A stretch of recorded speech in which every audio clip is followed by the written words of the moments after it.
In 2004, Sri Lanka suffered one of the most tragic natural disasters.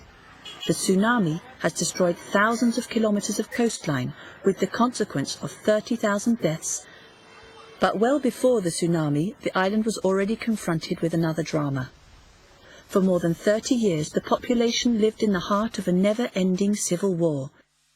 Since 1972, the war has taken the lives of more than 60,000 victims, and hundreds of thousands of people were displaced. The United Nations and the European Commission are present on the island to support the victims and to help the country get back on its feet. A displaced person is returning to his home. Now, that person has been moving around for the last 30 years of conflict.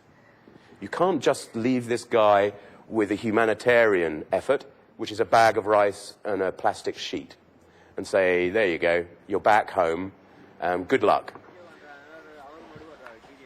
Aid is required to meet the essential needs of the people and help them improve their situation. But this is not enough. Aid must enable the inhabitants to become independent and to live from their own resources. In this way, they will recover their dignity and return to a normal life.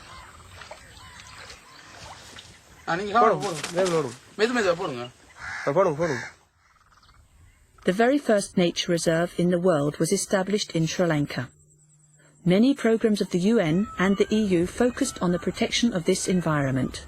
The farmers received classes to learn how to use new tools, how to make their own fertilizers and organic pesticides, but most importantly, how to increase their production while preserving the nature.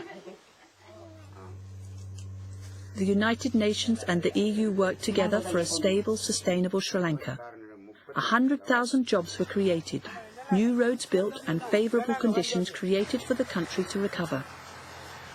We have a fair amount of programs to try to reach the poorest people in the country through income-generating methods. We call it livelihoods, small business development.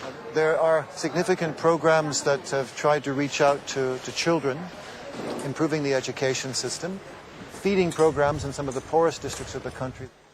The United Nations and the European Commission have worked as part of the international community, supporting the government and the people of Sri Lanka. It is with the Sri Lankan people that the future of the country lies, and it is to them that the achievements truly belong.